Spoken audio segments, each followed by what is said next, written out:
أعوذ بالله من الشيطان الرجيم بسم الله الرحمن الرحيم الحمد لله ثم الصلاة والسلام على رسول الله صلى الله عليه وسلم رب اشرح لي صدري ويسر لي أمري واحلل عقدة من لساني يفقهوا قولي أما بعد فالسلام عليكم ورحمة الله وبركاته أيها الفضلاء والفضليات أولونش من نبات لبابا قروة أول كل تيم بك قد رسلام تي في مرحبا بكم في هذا اللقاء liwasanyu natera yatuisimye okudda mu gasimbagana kunammwe nga muli eyo naffe tuli eno tuli mu programu olutindo ate nga tukuweereza kusinziira wanonya mu kibuga Kampala inshallah taala Kira Road inshallah tuli ku njegeko za Kololo ne Kamoja Kitande tuli awo mu makati no man's land awo nno yayitibwa Salam TV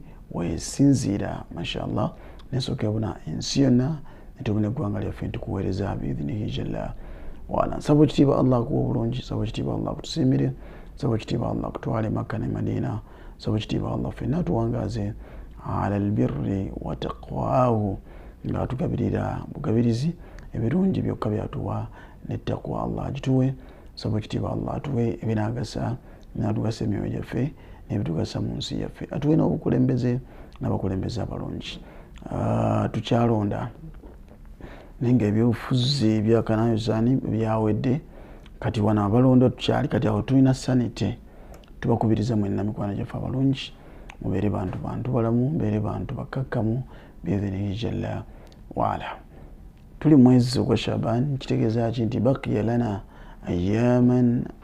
ayyaman ma'dudan we just ennaku mbale zokka we are just left with just a few days for us to start the month of Ramadan.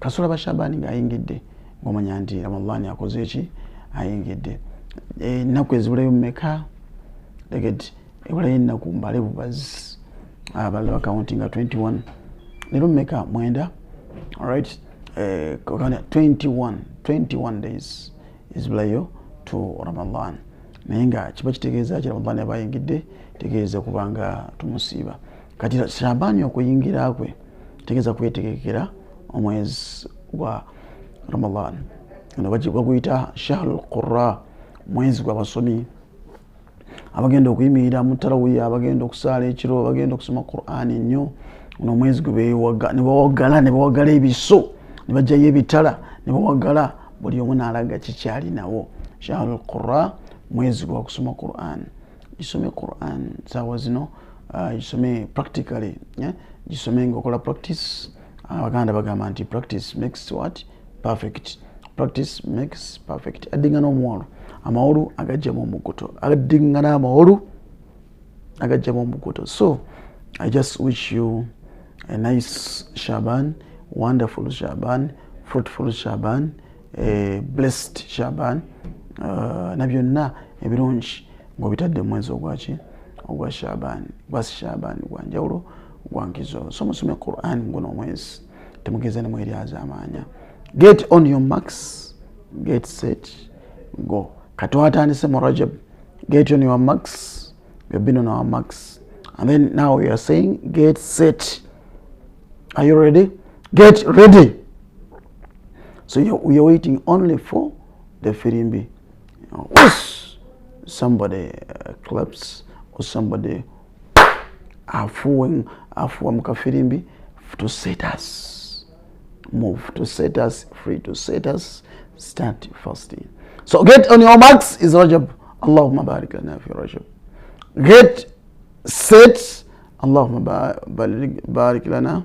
Allahumma barik lana fi Shaban. وبلغنا Ramadan. Go. You get on your marks. Nojja bumaka ibataddewo. Notandika. Get set. No since agenda okwenyuka ngakawewo. Then go. Wetwetwali nga abadduka emisinde. So nibo bajiddukako. Kati esaawa mukwano gwange omulungi. Musiraamu omulungi. Hajj otandika okwetereza gwayagala okufuna omugabo omwezi ogwa Ramadan lilladhi yuridu an yajida nasiba fi Ramadan, oyagala okufuna omugabo omwezi ogwa Ramadan, alayka biljid, nyikira fuba nnyo, alayka biljid, nyikira nnyo, fuba nnyo, lwana nnyo essaawa zino to make up yourself. It's all about making up ourselves. Omugole wabanga bamuteekateeka agenda ku hotel ajje mu kidaala bakiyita asooseko mu make up ne bamupepeta to look nice, to be ready for us, alright, to be a different person on our eyes.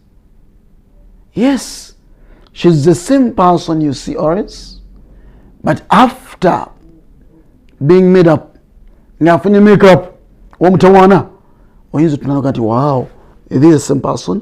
Ne bulijjo abeera naye tegeti ayi baba mbaba nyina okukola kadaali nga bazaladde abaana, naye bulijjo abeera naye mu nyumba abeera eagerly waiting to see her wonderful better half. After making up, avaayo nga buli omu inaayagala omukola ki. This is a Muslim. This is how a Muslim is supposed to be. This is a month to make up ourselves. Okwetereza, okwekuba mu make up, okwezigula, okwewunda, twewuniraani Ramadani, twetererezaani Ramadani, tweziguliraani Ramadani, tujonjezaani Ramadani, atusiŋŋaane ffenna nga tuli basajja n'abakyala abali ready okubanga nastakbilu tumwaniriza, tuli ready okumwaniriza olwaniriza. Nolwekyo ayyuha alfudala, abalungi mwenna, hal ista'adadtum anfusakum, mweterezeza, muli ready ekimala bi Ramadan. Alladhina sabaquna awwalan, balinga Ramadani wabanga awedde nga yaduuna rabbahum 6 ashhur bilqabul, abatukulembera balinga basaba Allah emyezi 6 nga basaba Allah akkirize Ramadani ayise bamaze okusiiba. Wejaggwangako ne batandika okusaba Allah an yuballighahum Ramadana aljaiya, Allah basiŋŋaanyewo omwezi gwa Ramadani ogujja, emyezi 6 nga basaba Allah gwasanzeewo. Nolwekyo nkubagiza buli yenna,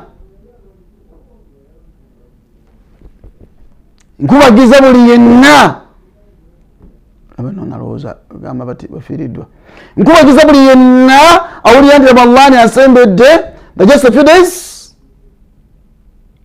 fabada n'atandika mpulira ash'ur الزكام المرض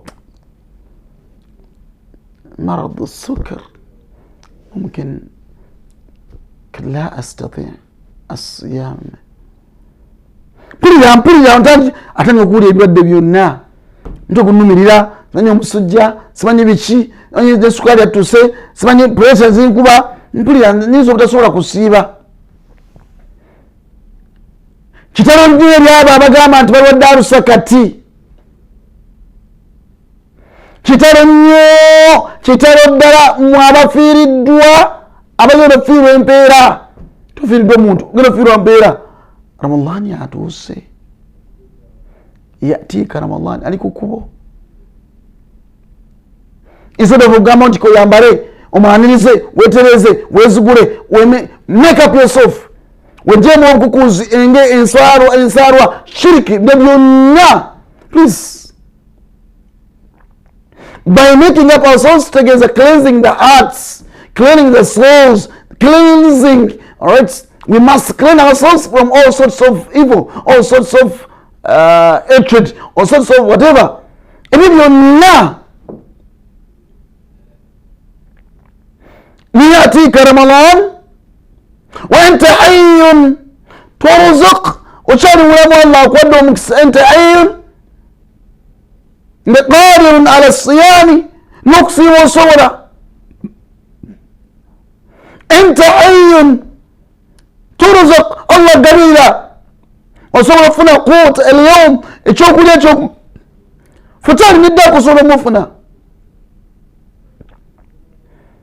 Ne tamurruka al ayyam, takuzikuyitako obuyisi wezityo. Yamurruka Ramadan, yamurru bika Ramadan, ne Ramadan naaba nga naye akuyitako obuyisi, nga naye yowadde okagamba nti munnange ngenze. Awo Shaban yadhhab, Shaban agenda agamba ngenze, wetegekera kusingana na Ramadhan, gogamba nti nedda. Wakadhalika sayati, agenda kujja, ajja tuuka naye agambe owadde oka nkulu kusiibula. Kamadi, Mustafa, Tawusi, Biti Juma kusiibula. Oviiriddemu awo tosobodde kubanga ofuna empeera okuva ku nze. Shahr al-Ghars, omwezi ogw'okusiga.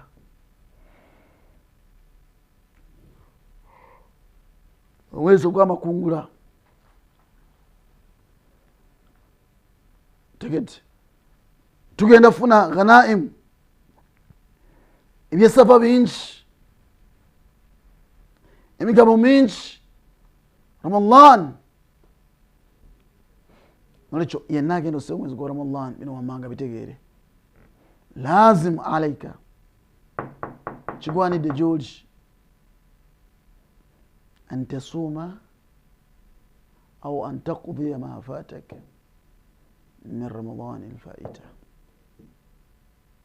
Qada ma fatak, okuliwa ennaku ezowalyamu mwezi ogwa Ramadan ogwayita. Imma kunta marida, wali mulwadde, au kunta musafira, wali utambuze, alright, oba kunta indaka udhr, wali ozadde, wali lubuto, indaka udhr min adhari sharia, oyina excuse yonna mu excuses sharia zekkiriza. wakunta wali mwabo almustahidha, tegeti wali mwabo abamaze okwasa ejji, wali mwabo abakyala abamaze okwasa ejji okwekona akagere. Fa akalta ba'd al-ayyam, n'olyamu ennaku ezimu. Lazimu alayka, kigwanidde gyoli, yambaga alayka, kigwanidde gyoli, mukwano gwange gwe an tasuuma, okubanga osiiba ma fataka min Ramadan as-sabiq.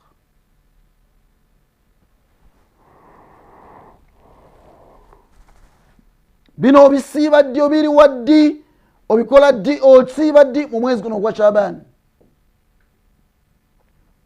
Alayka biqada'i ma fataka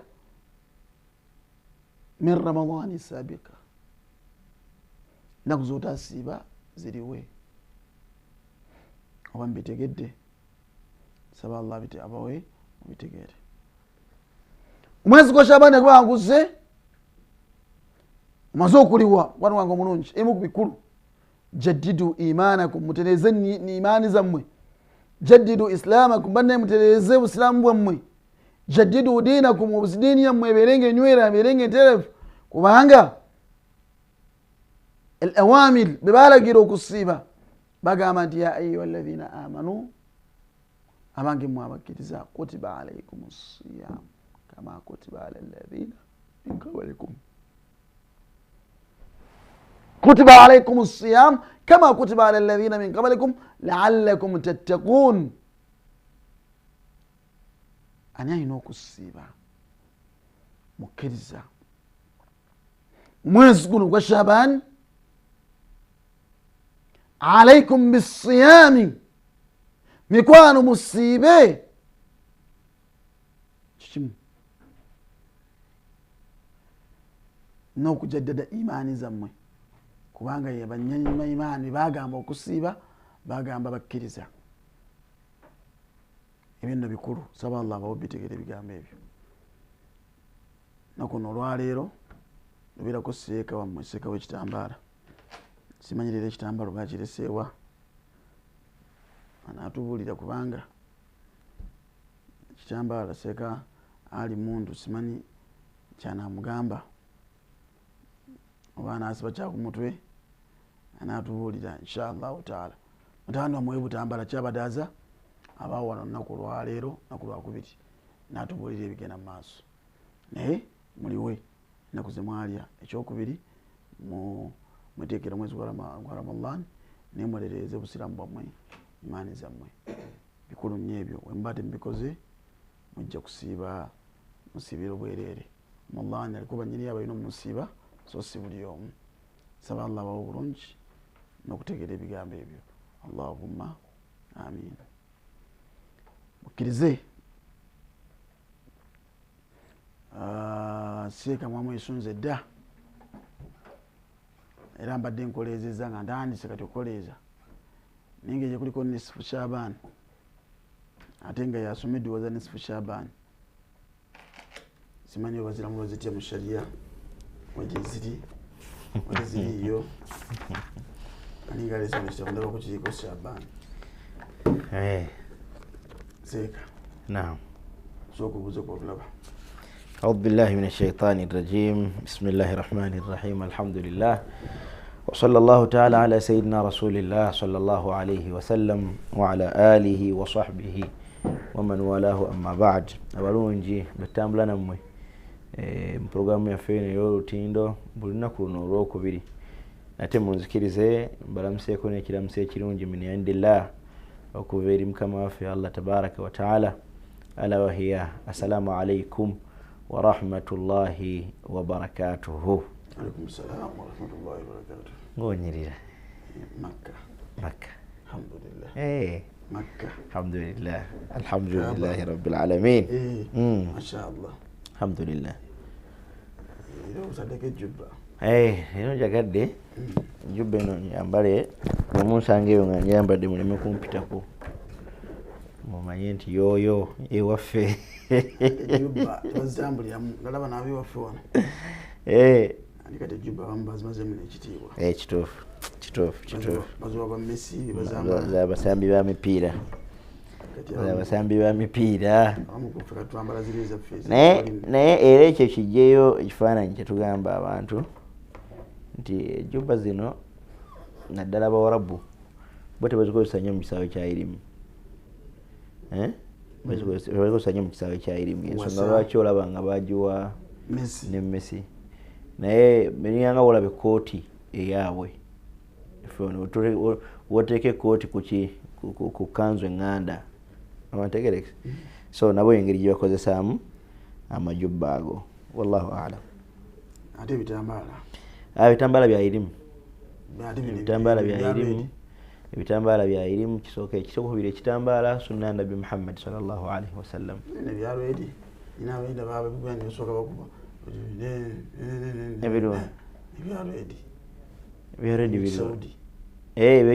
kati ate ebyekisaudi nzikiriza mbyogereko ekigambo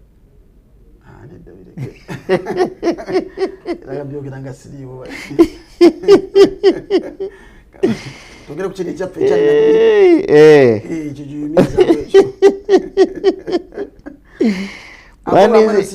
wandizikiriza nembako hadisi gyenkusomera hadisi ntuufu lwakuba nti gootibe entalo naye kale kireke hadi waliwo hadisi bagamba kullu makalu agwa abadde ngambye okwogera ku kitambaala kati yogera ku kiri ekirala nasalullah salamata walafiya amane ngenda kukikuwako hadithi nabbi yakitulaga ekyo ekitambaala nabaani abakyambala kati hadithi yokka gyemanyi njagala okusomera abantu bano bambaziba bitambaala bino ebyekisaudi kubalaga bulazi hadithi ababyambala sunna kuba sunna nabi sallallahu alaihi wasallam bitambala bibiri oche bayita al-imama oba al-amama kibasiba ku mutwe ekyo si kya kusuulako kyo kibasiba ku mutwe ngaba Sudani oba bazikiri kalenge mu kitambala kyasiba ekitambala oba yafuuse mu Saudi na kyakisiba ni Saudi Arabia kisibirayo ni Saudi nze banga limulayo Saudi adakisiba nani mu kirasi simanyi kuba saasomako naye bato bazze okusoma nga ffe tuvuddeyo si bato yagenda okusoma naye muto eno waffe kati wetuba tutambulira mu layini omanyi bifaanaganako ebyamagye mu magye omuntu asinga ranka yaba omukulu niwe oba omusinga emyaka era gwe oba olina ranka ntono nosinga nolinga jjuzza ng'ofanda kitegedde so kakati naffe kasumira Ramadhani ajja kukkiriza ati twamusookayo yagenda okujja mu Jamia Islamia nga nze nvuddeyo ndoze omwaka nga mulambo bebiri myaka ebiri teyansangayo era nzizeyo musinganyi myaka noza kumpi 3 aslan Allah mu bulungi naye nga musajja mulungi era tutambula naye bulungi mwanguyirize atayongera okubanga Mungu amulaga amina ya rabbi Allahumma amin musajja mwesimbu manyi bw'anaaba alabye ebigambo enswafu munsifu ajja kudda abitegeeze oli abaagala alabe amazima agabikke kituufu ate bamugamba amazima ng'ayomba kituufu okuyomba nno ddala naye nga tajjaawo ate hadiisi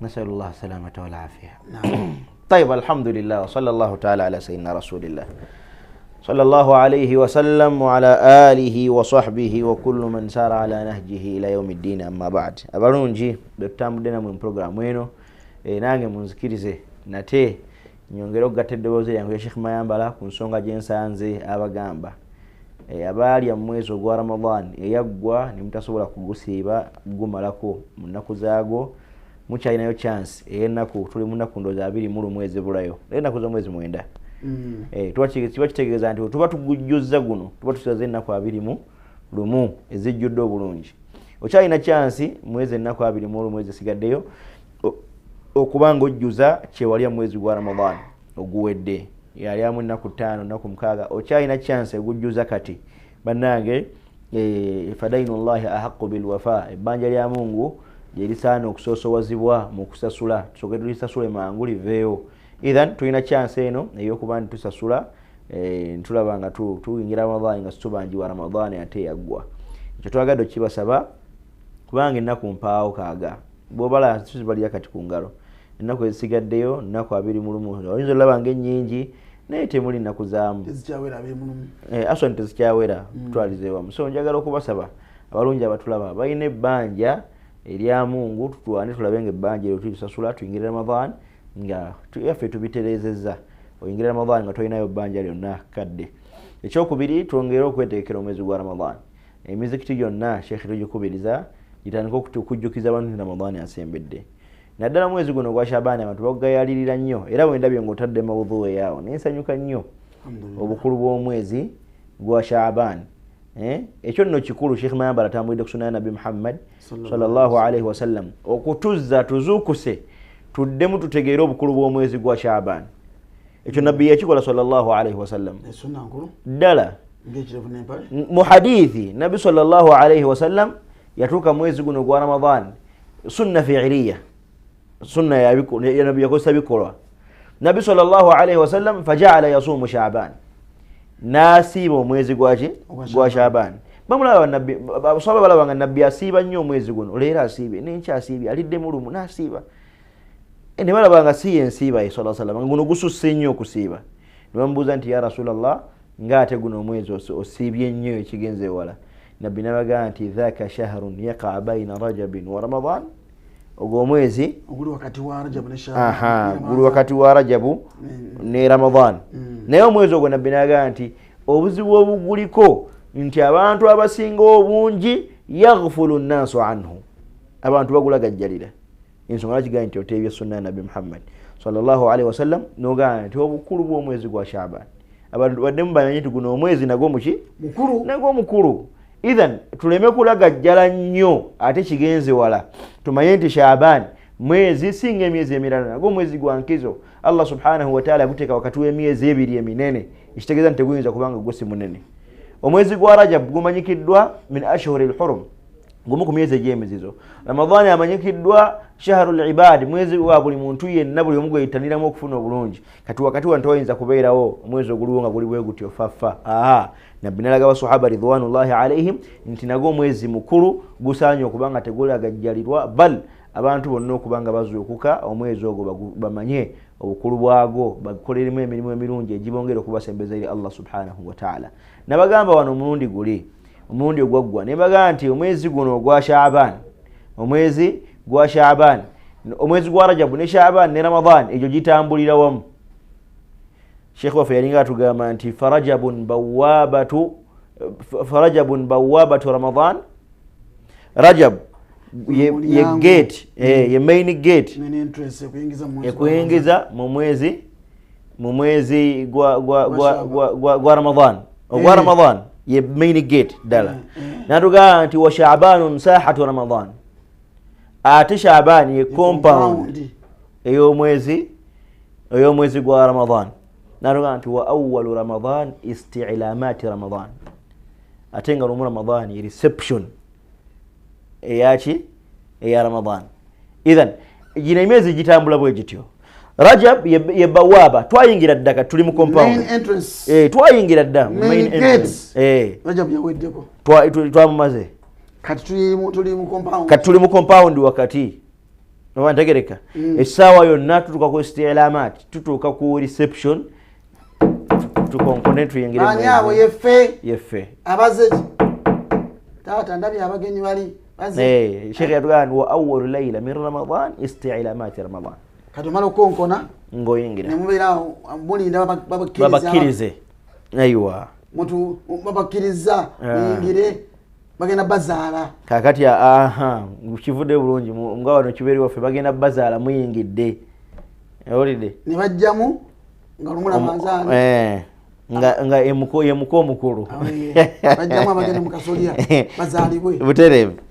Idhan abalungi abatulaba, omwezi guno ogwa Shaaban nagwo omwezi mukulu nga guli. Ekigambo kyaki twayogera kinjagadde okujjukiza abantu Sheikh, twabagambanga nti kana al-ulama ridwanullahi alaihim yaqulun, amanyi balinga balina ekigambo kyabwe ekigamba nti farajabun, omwezi guno ogwa Rajabu shahru gharsin, mwezi gwakola ki gwa kusiga gwe twamaze. Ate guno gwe tulimu gwa Shaaban shahru suqya, kufukirira, mwezi gwa kufukirira. Gwe tuyingiramu gwa Ramadan shahru janyu thimar, mwezi gwa machi gwa makungula. Idhan kyotasiga era kyotafukiridde tolina wogenda kukikungula. Wantegereka, tolowooza nti ojja kutuuka mu Ramadan okole ebirungi bikwangwire, olina bitandikira eno ojje nga weetereeza, ojja tuuka mu Ramadan nga tolina ibada yonna ekalubiriza. Gwayagala osoma Qur'an ogamba nti Ramadan njagala Qur'an ngisome guno omulundi ngimaleko, tandika kati okubanga Qur'an ogiwa obudde.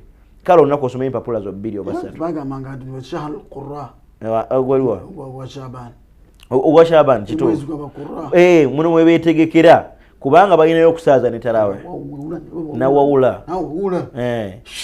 Nina Sheikh omukwano wa Sheikh Abdul Basit Semambo nabadde njogera naye jjo, aswa namukubidde simu ng'ali mu kusoma Qur'an, nemugamba nti wayi watandise nagamba nti Ramadan Shaaban tuzanya.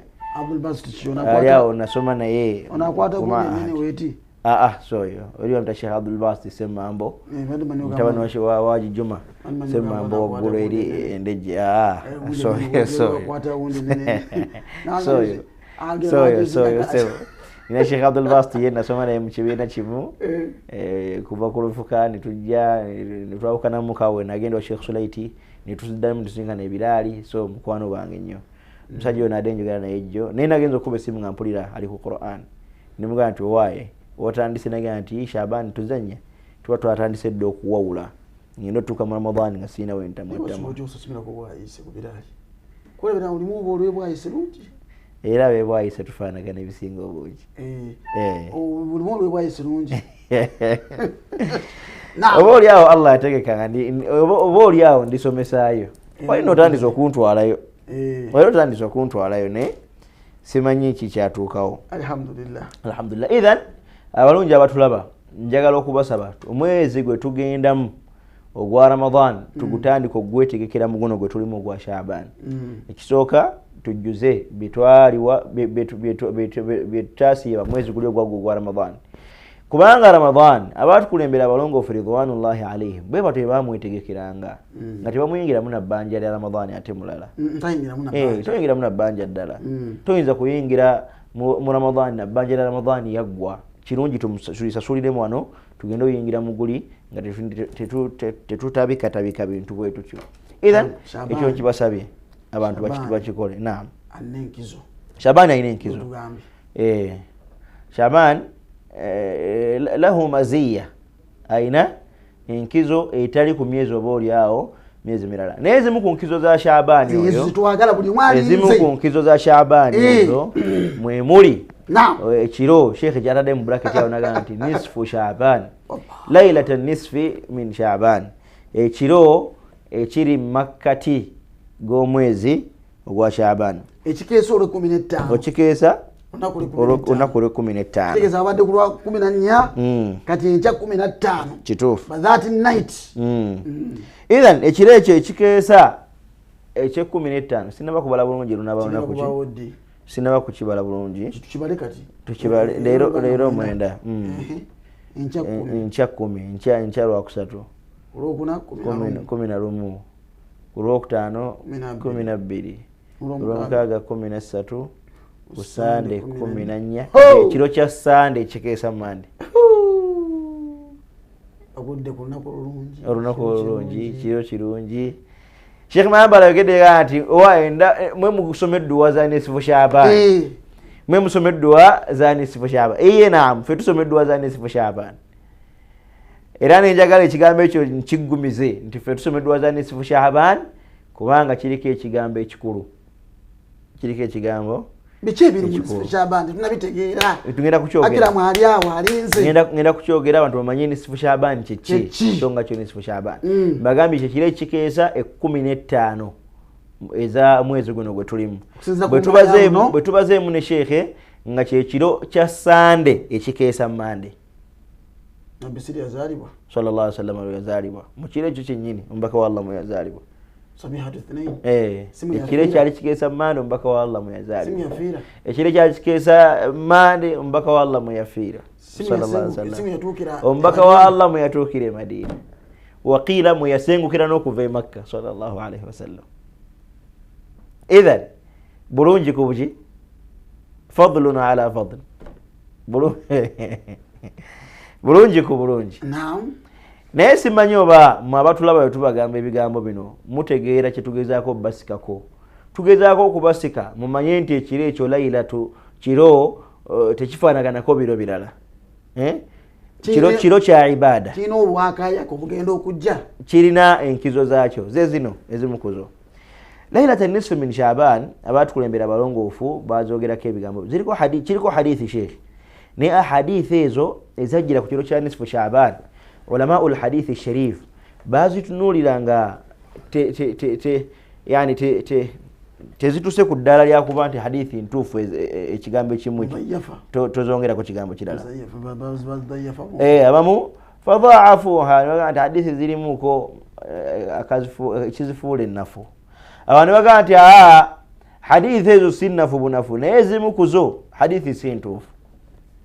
Ntegeregeza ninga hadithi zo kyenjagadde okutegeeza abatulaba nti hadithi weeziri ezogera ku kiro ekyo. Abatukulembera abalongoofu ridwanullahi alaihim ne bagamba nti ebbanga lirimala nga zijja zitukubiriza mirimu mirungi tuzikolerako mu mbeera zino bbiri.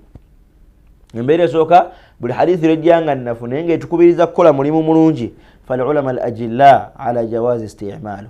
Abamanyi bonna bakkiriza okuba nga tukola ki nga tugikozesa bwebanga eri mu kutukubiriza kukola mirimu mirungi. Mathalan hadithi nekukubiriza okusoma bismillah nga ogenda okufuna ewuzu. Hadithi eziri okukonna hadithi si ntuufu ddala mulundi gumu naye zirimuko obuki obunafu. Lakin alfuqaha al ajilla bonna bagamba nti azikozesebwa era buli agenda okufuna ewuzu afuna asoma bismillah. Oba ntegereka bwe kifaanaganako neeno abayi nagamba nti hadithi bwe zijja nga zitukubiriza kukola mirimu mirungi awo tewaliwo kigambo kyonna hadithi tuzikola ki tuzikolerako ebbanga limala tezijjidde fil ahkam tezigidde mu namula za busiraamu n'ennamula endala.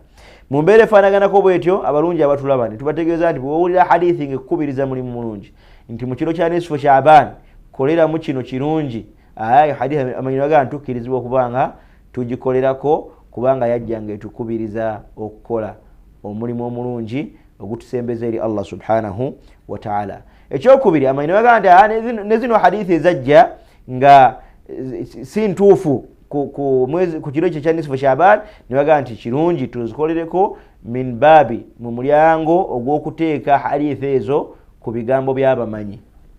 Nirwani qala salaf bal netutasiteeka ku nabbi Muhammad sallallahu alayhi wa sallam kubanga abatukulembera bayinza okubanga balongoofu abalaba ekyo ne baga nti tukkirizibwa okubanga tuzikolerako ng'era abalongoofu abamu bwe bayawukana mu bulungi bw'ekiro ekyo. Abamu ne baga nti kiro ekyo kirungi tukuŋŋaana abantu aswa si mu bulungi bwa kiro nkoze ensobi mu njogera.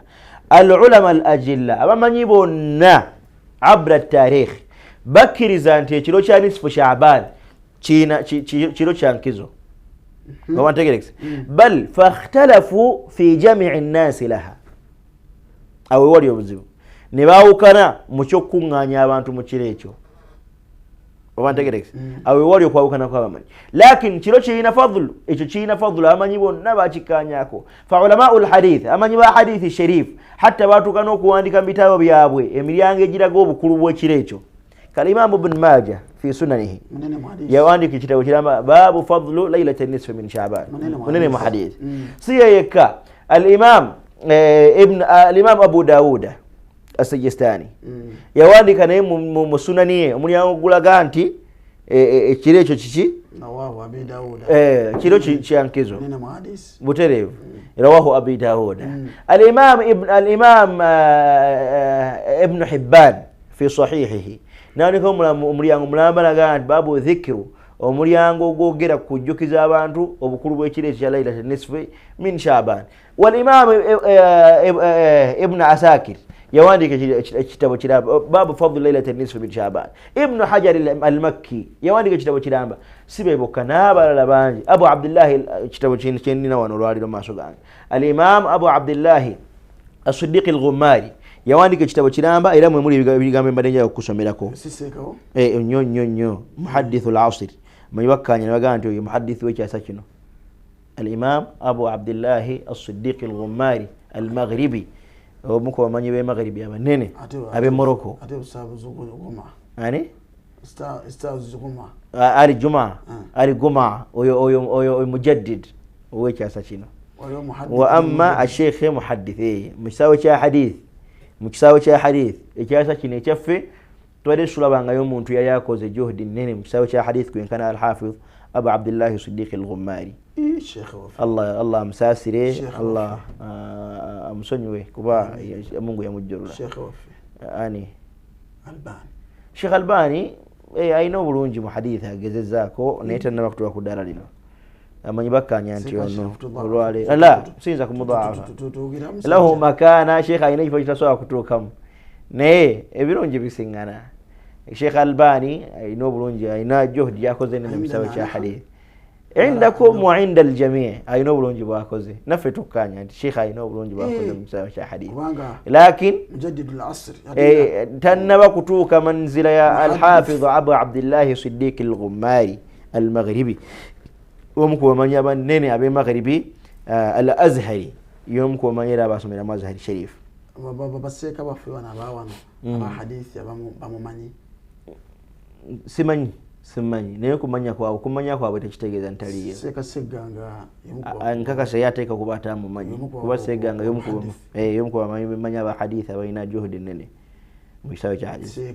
Nsuubira nga tali wala ateekwa okuba mumanyi mu kusuubira kwange balina okuba nga bamumanyi kubanga tolina mukakasa nti wasoma hadithi nga tomanyi bitabo bya al-Hafiz Abu Abdullah Siddiq al-Ghummari kibawala.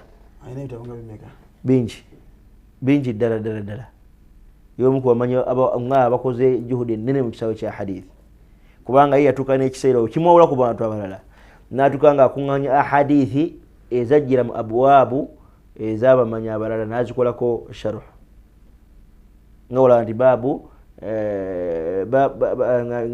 baabu swala muyango swala ngujira ko hadithi sheikh nafulumya hadithi eyo nanonya ne hadithi ezifanana nazongera ku hadithi eyo najjanga nnyonyole mu kwemu hadithi ezo kati ekyo engeri yakikolamu amanyi ba hadithi batona bali bakikoze abantegese batukunganya batera hadithi zino naye yajjanga azikunganya nagattako nezinazo ati nazinnyonnyola al-Hafiz Abu Abdullah Siddiq al-Ummari yawandika ekitabo kiramba bakita Husnul Bayan lima jaa fi laylati nisfi min Sha'ban chenina wano lwaleero nachwani kama hadithi nyingi amaimbo nazi baadha afani nalaga hadithi nafumuzo hadithi ngazo nabuli mkudala lyayo wabantegere rajulun munsif aina insaf neche njagadde mbigambo bi yagantu wa akhraja sayyidina Abu Bakari al-Bayhaqi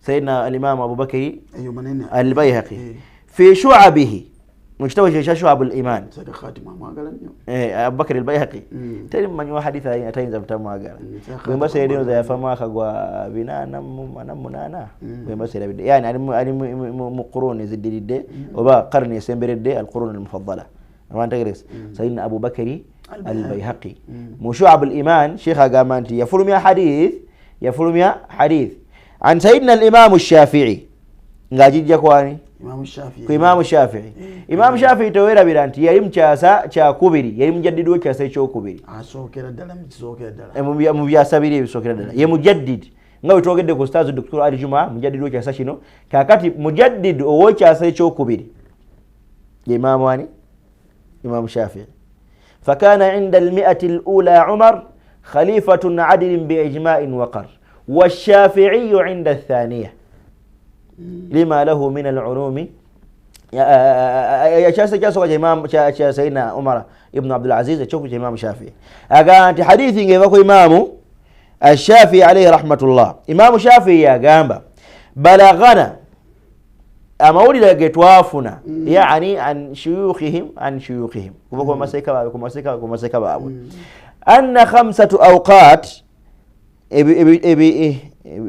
awqat ebisera bya miteeke meka etano ad-du'a fiha mustajaba edduwa zaamu bisera aywa wana imuwulirize wao balagana Imam Shafi'i aganti amawulire agatutukako gatugajja kuba zuhuri batukulembera amaseka baseka baffe nabo bajja kubaseeka baabwe kuba sahaba ekitegeeza ni Imam Shafi'i bayogerako batabi'in bajja kuba sahaba wabantegeregese akati baswaba teobanga bajja kwani bajja ku Nabi Muhammad sallallahu alaihi wasallam anna khamsatu awqat ad-du'a fiha mustajaba bisera bitano edduwa zaamu omuntu aba asomeddemu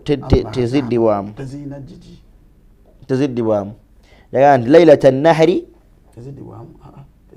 tezina jiji laylatan nahri ekiro ekikeesa olwayidi enkulu ndoza Luganda ekigambo ekyebbeeyi zesinga lumu ku lunaku olusinga okumpomera olunaku olwayidi enkulu I love that night, I love that day. Mashallah. It is the best day. Ate no munange ali jukire eggulo waalyo yabadde Arafa. Ni ate abantu bagamba nti Arafa lunaku lusinga obulungi. Naye ate Nabbi yagamba ekiro sallallahu alaihi wasallam byombi ekiro n'emisana lunaku olusinga obulungi afdalul ayyami fi sana lunaku ki yawmun nahr kituufu kati Arafa mulungi naye nahari oyo tunalumwogerako olulala tujja mwogerako inshallah kubeera kirungi gyali mu maaso tujja musisinkagana ekiro ekisooka laylata an-nahri saidi enkulu ekiro ekikesaidi niye abamu babeera manzaali wano abantu babeera wano mu kwetegeka bali mu butale bali nebeera nti kiro kyakusoma dduwa baduwa z'omu nziinako ebyama Allah saasire bakadde baffe bategeera ebiro ebyo abantu bali mu nsi sheekhe banyiga olwaleero ne beerabira nti subhanallah idhan ekiro ekisooka laylata an-nahri ekikesaidi enkulu wa laylata al-fitri n'ekikeesa olunaku olwayidi ento n'ekiro ekikeesa olunaku olwayidi ento naye nti wa awwalu laylan min rajab n'ekiro ekikeesa olunaku olusooka rajab wa laylata an-nisfi min sha'ban ekiro ekikeesa olunaku uli 15 mwezi wa Shaaban twogera ko lwaleero ekisembe wa lailatan nisfi min Shaaban kyekyokumeka kyekyokuna ensuba kiri nantu wa lailatal jumaa nekiro ekikeesa olunaku olwokumeka olunaku neki ekikeesa olunaku olwokutaano ebiseera bitaano ebiseera bya mirundi etaano abalungi abatulaba ebiseera ebyo bya mirundi 5 edduwa gyosabira mu kiro ekyo Sheikh atunyonyedde bulungi naga nti sinti teddibwamu naye teina jiji ekirigana bw'owanika n'ogamba Allah subhanahu wa ta'ala ebigambo mu kiro ekyo nga nti mukama wange Allah nzize nga nkusaba kino Allah subhanahu wa ta'ala akugulirawo kiro ky'abantu b'Emaka gye bafumirangamu ne bagenda kyennyini kyenjagala okwogerawo kyekino kituwe kubanga obudde nabuggwayo ate nga tonaakusumulula fi akhbari Makka mu kitabo kiyitibwa akhbaru Makka bino byotegeera byonna bya Makka ebikwata ku Makka Sayyidina Abu Abdillahi al-Fakihi alayhi rahmatullah omusajja omumanyi baatukulembera abalongofu ridwanullahi alayhim nawamwogedde erinnya bamuyita Abu Abdillahi al-Fakihi erinnya muliwulidde Sayyidina Abu Abdillahi al-Fakihi alayhi rahmatullah yagamba fakihi bihau oba al-Fakihi bilha al-Fakihi yagamba radiyallahu anhu idha kana laylatan nisfi min Shaaban akaseera buli kiseera kya kire kikeesa olunaku olu 15 mwezi wa Shaaban fi zamanina wa fi ma mada mu mirembe gyaffe gino naye abayita abatukulembera bakola abasigadde abo emasere y'ekyasa kyakutaano yagamba nti mu kino ekiseera kyasa kyaffe kino naye byasa ebikoze eki ebyayita bashafi Maliki Ambali baimamu Zuhuri fakana ahlu makkata abantu b'e Makka ate bo bali webati idha kana lailatan nisfi min Shaaban yali Makka tuli ne sibuka eddiini Makka awakiro obaka butereevu tuli Makka nabbi wazaalibwa tuli Makka fena gye tulaga buli mujagala okugenda agamba nti okyabeeranga ekiro ekikeesa oli 15 kanu yakhrujuna ila baiti llahi alharam bonna bafulumanga mu kiro ekyo abantu b'e Makka ne bagenda ku nyumba y'ekitiibwa Allah ku nyumba y'ekitiibwa Allah nga bakolerayo bino yusallun bagenze kusaala wa yakhtimuna alquran asoma alquran ne bagimalako mu kiro ekyo subhanallah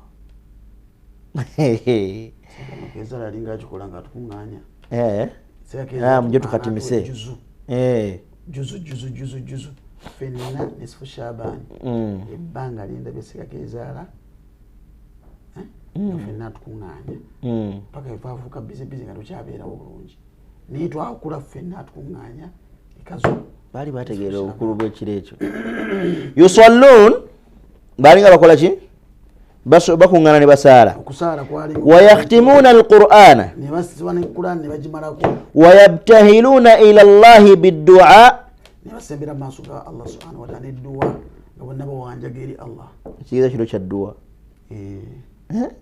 wa yabtahiluna ila Allahi biddua ne basoma ne bayitiriza ennyo n'okusaba Mungu edduwa wa ya'khudhuna min ma'i zamzama bakwatako ne ku zamzamu ziga zamzamu mu kiro ekyo wa yashrabuna minhu bo ne banywako nga bo abazze Kaaba wa ya'tunahu lilmarda ne bawaako n'abalwadde ne bazze nabo ne bawaako n'abalwadde be bazze nabo butereevu wa yakthuruna ne bayitiriza nannyo n'okukola emirimu egibasembeza eri Allah subhanahu wa ta'ala bantu b'e Makka abo baali bantu b'e Makka bagibwako eddiini baali bantu b'e Makka bagibwako eddiini idhan abatulaba olwaleero abalungi abantu abatukulembera mu bulongoofu min ahli makkata mu bantu baawa mu bantu b'e Makka kyalinga kikolwa kyabwe bwe baatuukanga mu kiro ekya lailatan nisfi min Shaaban nga bakola bino wammanga ekisooka kharaju ila baiti llahi alharam bagenda nga bonna ne beeyiwa mu muzikiti si kyekyokka wa yakhtimuna alqur'ana ne basoma Qur'an ne bajimalako kitegeeza nti ekiro kya kusoma Qur'an wayabtahiluna ila Allah biddu'a ne basaba ne Allah subhanahu wa ta'ala akole ensonga zaabwe buli omu ayina azeyimirira ina bitambula mu bwe ekiro kya kutegeeza Allah nsonga zo ne mwe mwebaka bwebasi kyokka muwoza fiiza agani mwebaka bwewazi muwoza endwadde zinnuma naye ng'ekiro tubabiddeko ne tubageeza nti ekiro kyaddi ekikeesa Mande ekiro kya Sande ekikeesa tumaze olunaku lwa Sande ekiro ekikeesa Mande ekiro tumaze olwa Sande kati ekiro ekikeesa olunaku olw'Emmande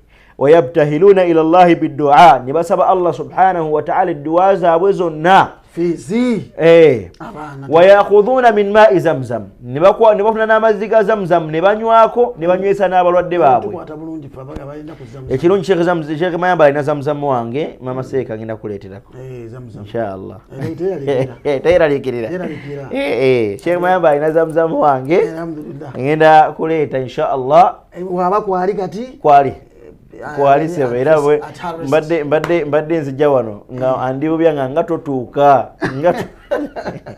ne muganda atera mbadde nsimbudde nga atandise era nangamba kankuteekeko ogira owulira Sheikh byasomesa nanteekako kusimya sewo nzize nkuwuliriza leega mukyala wange yabadde akoze omulimu ogwo tusaba Allah amusiime ithan abalina access yonna kuzamuzamu abasobola omufuna mujje mulaba Sheikh Mayambala mwogere naye mumwegayirire niwana bakuwaddeyo akagiraasi n'abasobola okugamba nti mbatwaleko e Makka nabo bajje nsobola obbazaayo butereevu kiro kimu nga tugenze okufuna fadule wena sente zo tubeerenga abantu b'e Makka tukkirire ku haram tukkirire ffenna n'ogamba watwala Sheikh Ashraf jangu ekiro eki kiro kya dduwa tusimbula wano nga tugenze kusoma dduwa asimba zati tutuukira Makka nga tusoma dua za fe just a single night wallahi Mungu na magezi tugaba wadde gabuwa mulya obyakutte nebira byofusi byatagadde bikibi nabitagadde edduwa buterevu abekutte kaba malaba ngate bakoze kuba amazima nga balina n'omusingi kubasimi Mungu abasasi ya Rabbi amina ya Rabbi idhan ekiro ekyo abalungi abatulaba seconds ziweddeyo kamalize ne kano abasobola okufuna zamzam